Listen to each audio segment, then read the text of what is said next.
बहुत सारे डेवलपमेंट्स और अभी भी डेवलपमेंट्स आते जा रहे हैं। और सुबह पहले तो तेल की ही बात कर लेते हैं।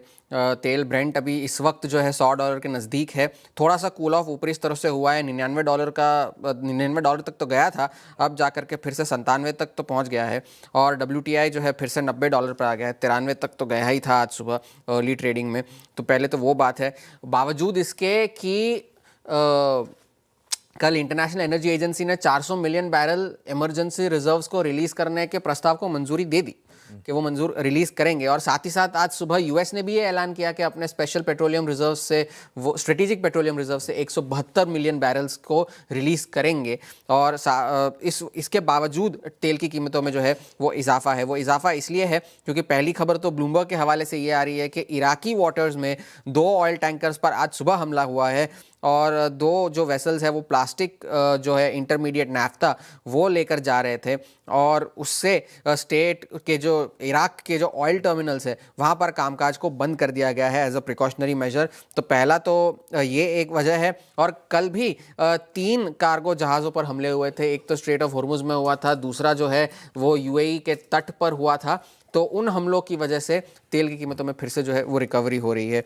एक और बात ये कि डोनाल्ड ट्रंप ने ये तो कह दिया है कि स्ट्रेटेजिक पेट्रोलियम रिजर्व से रिलीज़ किया जाएगा, लेकिन जब वो रिलीज़ का ऐलान करते हैं तो 13 दिन के बाद जाकर के वो जो बैरल्स है वो बाजार में पहुंचते हैं। और स्ट्रेटेजिक पेट्रोलियम रिजर्व्स इस वक्त जो है यूएस के 60% जो है वो भरे हुए हैं। ये डोनाल्ड ट्रंप ने कल आज सुबह ये ऐलान किया है। ईरान ने कल ये शर्त रखी है और उन्होंने अपने जो रीजनल इंटरमीडियरीज है उनसे ये कहा है कि अगर आपको सीज फायर चाहिए तो हमारी शर्तों को मानना होगा। हमारी शर्तें ये है कि पहली बात तो यूएस और इजराइल दोनों हमें ये आश्वासन दे, ये गारंटी दे कि हम पर आगे चलकर दोबारा कोई हमला नहीं होगा।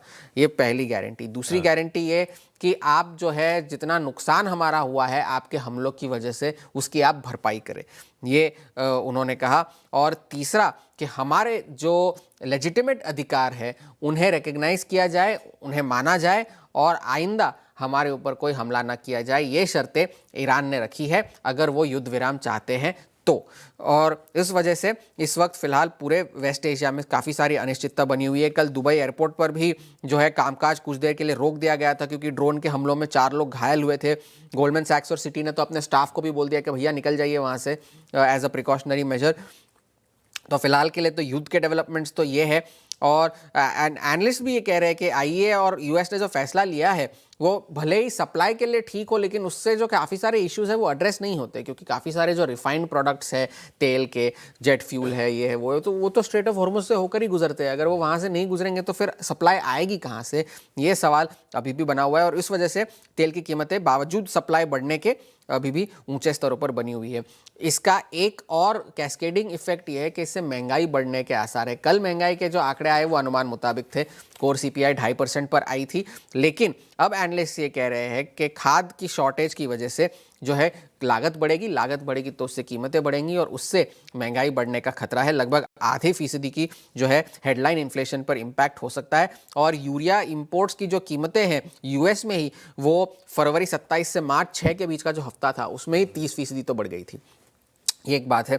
और एक क्राइसिस इससे अगर हम हटे जिस पे बाजार ध्यान अभी नहीं दे रहा है वो प्राइवेट क्रेडिट मार्केट का। कल जेपी मॉर्गन ने ये ऐलान कर दिया कि उनके जो प्राइवेट क्रेडिट फंड्स है उसको वो लेंडिंग जो है वो कम करेंगे और उनका जो एक्सपोजर है उसे वो मार्क डाउन करेंगे। और ज़्यादातर लोन्स जो मार्क डाउन किए जा रहे हैं वो सॉफ्टवेयर कंपनीज को दिए गए थे, ये जेपी मॉर्गन ने कहा। और क्लिफ वाटर एक और प्राइवेट हेज फंड है जिसमें ब्लैक रॉक, ब्लैकस्टोन और ब्लू आउल के बाद रिडेम्पशन रिक्वेस्ट जो है वो 7% से ज़्यादा की रिडेम्पशन रिक्वेस्ट आई है। तो रिडेम्पशंस वहाँ पे बढ़ते जा रहे हैं, रिस्ट्रिक्शंस नए आने जा रहे हैं और बैंकों ने लेंडिंग कम कर दी है। तो एक प्राइवेट क्रेडिट कैपिटल की क्राइसिस जो है यूएस में चल रही है। आज कोई ज़्यादा बड़ा मैक्रो डेटा है नहीं, ट्रेड डेफिसिट आने हैं, जॉबलेस क्लेम्स आने हैं, लेकिन ये तेल की बढ़ी हुई कीमतों की वजह से जो है जो थोड़ा सा दबाव बाजार में है। और एक बात ये कि ट्रंप एडमिनिस्ट्रेशन ने सेक्शन 301 के तहत टैरिफ के लेकर के फिर से जांच शुरू कर दी है जिसमें काफ़ी सारे देश है, भारत तो है ही, साथ में Mexico, China, European union, Singapore और 15 अन्य देश है।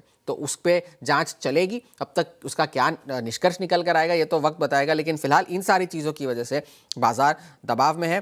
तेल सबसे बड़ा ट्रिगर होगा और आगे जो डेवलपमेंट्स होते हैं उस पर बाजार की नज़र रहेगी। कली थैंक